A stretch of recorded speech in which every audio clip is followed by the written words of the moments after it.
Well, after this long description of some of the initial properties, it's time to start modeling the basic scene. We will then continue with all the other available options. In the project files, you can download the basic landscape. Here I created a basic city. It wasn't modeled from scratch, but with the support of a very useful add-on, named Blender OSM, that allows to import real maps data, such as terrains, cities and building. Here is a brief explanation of what I did. I won't go into too much detail in this explanation, as this course is related to simulations. However, this can be useful if you want to create the city yourself. First of all, you have to download the plugin that you can find at this link. You can download the plugin for free.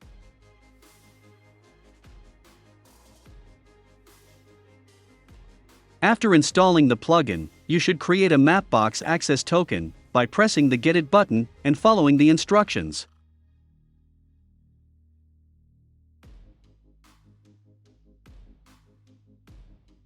Also, select a directory where you want to store the map's data.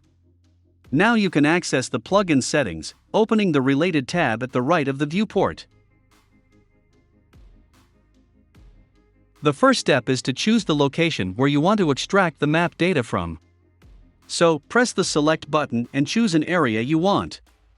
For example, I selected a small area near Central Park, in New York City.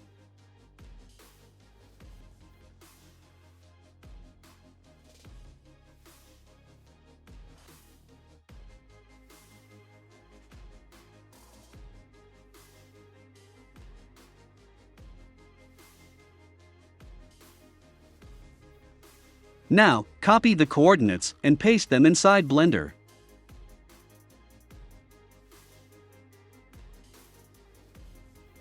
Then, select Terrain as type of imported data and click Import.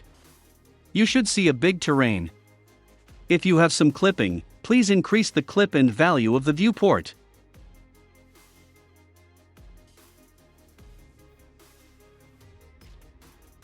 Now we have to import the buildings. Change the import data to OpenStreetMap and uncheck the options for importing water, forests, vegetation and roads. We only need the buildings. After a few seconds, you should see all the building of your city.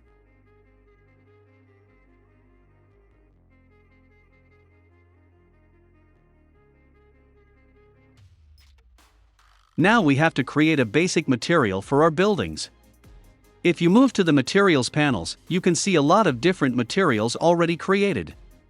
Enter the Edit mode by pressing the Tab key.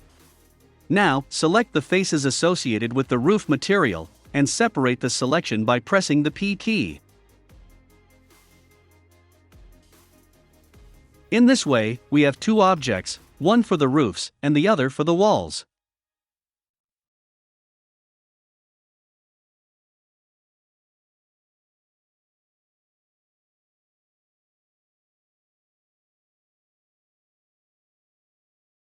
You can also delete all the materials associated with these objects.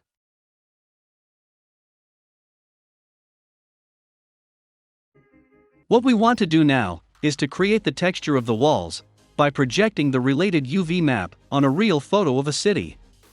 This is the fastest way to create the texture. So, let's choose a photo of an interesting night skyline. You can find it in the Textures folder of the project file. Now, select the walls and create a new material.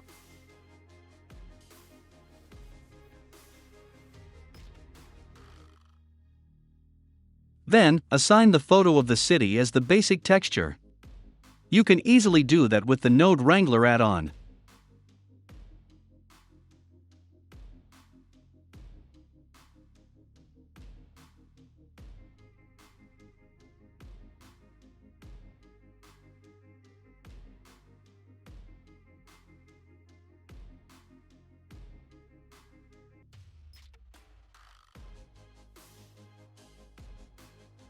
Finally, in the Object Data Property tab, delete the existing UV maps and create a new one. The idea is to create a UV map in order to assign the walls of our building to the real walls in the photo. So, first of all, open the UV Editing tab. In the 3D viewport, set the front orthographic view by pressing 1 in the numeric keypad. Also, set the photo of the city as background in the UVs panel. We also have to rotate the view in order to try to match the rotation of the buildings in the photo. You can press the left and right arrow key of the numeric keypad. Remember that we also need the orthographic view. So, if Blender automatically switches to the perspective view, press the button 5. Now, select all the faces by pressing the A button. Then, from the UV menu, choose Project from View. In the UV panel, you should see all the UV faces corresponding to the walls. Now you have to move and scale the UVs in order to match the photo below. In the 3D viewport, select the Viewport Shading button in order to see the material.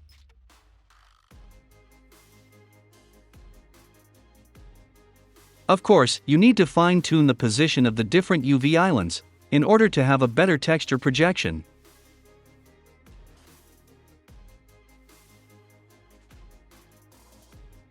You can also select a single wall and move it to the corresponding building in the photo.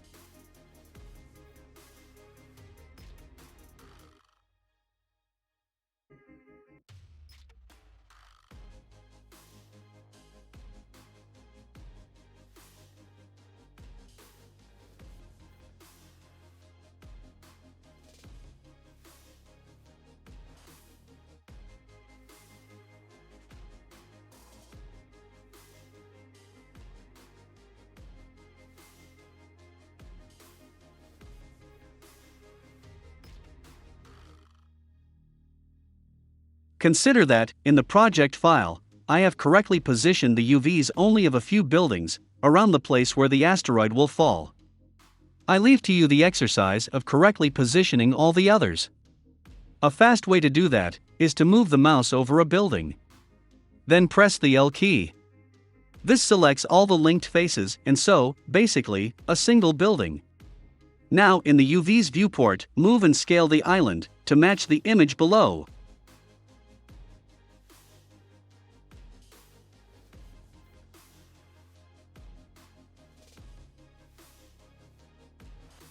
You can also move the single UV's vertices to best match the perspective.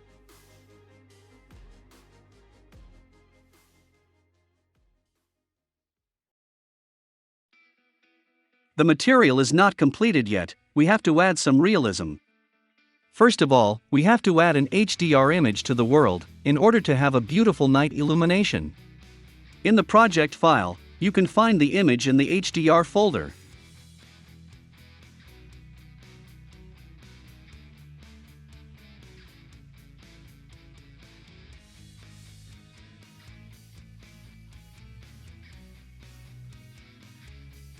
Now we have to add some reflections and emissions to the material of the buildings. Also, we could add a procedural texture in order to mimic the windows we have in a typical glass building. You can find this material setup in the project file. Here a brief description of what I did. First of all, I used the city texture as an emission shader. In this way, the texture of the city also emits some light.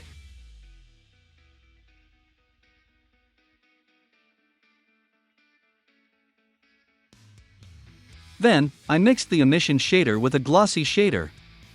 This is useful to simulate a glass material and have some reflections.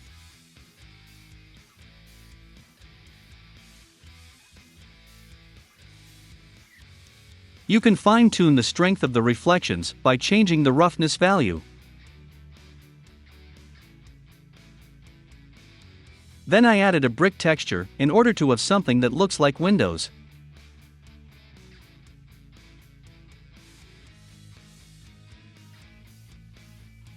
The wall between the windows have to be metallic. So I added a principled shader and set metallic to 1.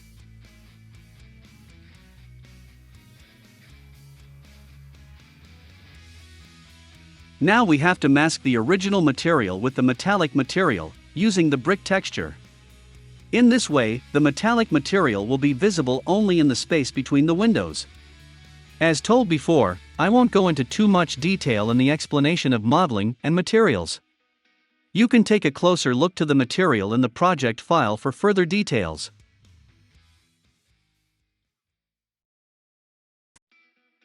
Finally, we have to create the material of the roof. This is much easier. We can simply assign a basic texture, for example one of the concrete textures that you can find in the project files. In this case, choose Object in the Texture Coordinate node and adjust the corresponding scale. The object mode is useful when you don't have UVs, and you need a fast way to apply a texture. In my project file, I also mixed two different textures in order to have a less visible repeating pattern. When we have seamless textures, there are chances that repetitions are clearly visible. In this case, it's a good idea to mix different textures, using a noise pattern as a mask. This is the first texture. And this the second one. Repetitions are clearly visible. So, I added a noise texture.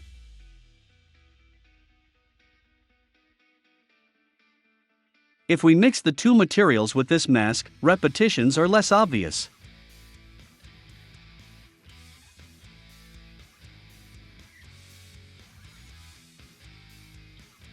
I also created a material for the terrain, this time using the paving stone texture.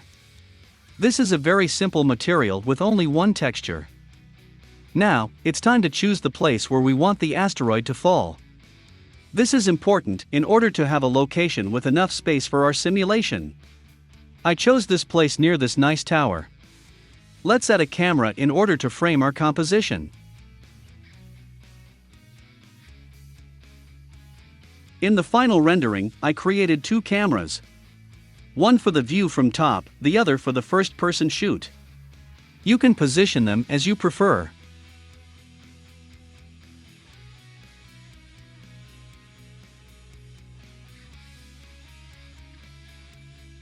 I also tried to refine this building, because it is close to the camera, and will be visible for the most of the time. It has to look better than the others, so the simple texture we created is not enough. In order to do that, I selected the building in the edit mode, and separated it by pressing the P key.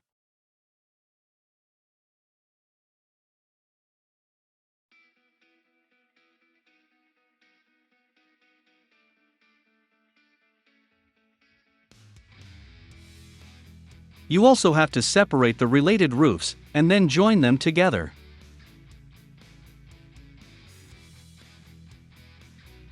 Now I created a copy of the material, and tweaked the parameters for a better looking material.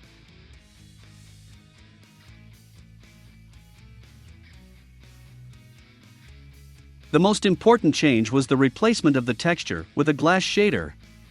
In this way, the building has some transparency and nice reflections. You can take a look at the material in the project file.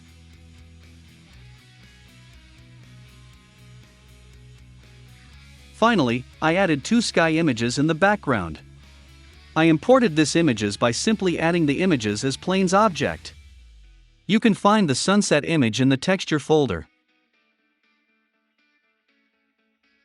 You should place those planes far away from the city and scale them up. If they were too close to the city, there would not be enough parallax effect when the camera moves. They also have to be placed in order to appear as a background of the camera framing. So their exact location depends on the position of the camera. As a final step, we have to preview the entire scene and fine-tune some parameters. For example, you can change the strength of the HDR image, or the intensity of the reflections of the building. You also have to set the film as transparent. In this way, the HDR image will not be visible in the rendering. When you are satisfied with this, we can move on to the simulation of the asteroid.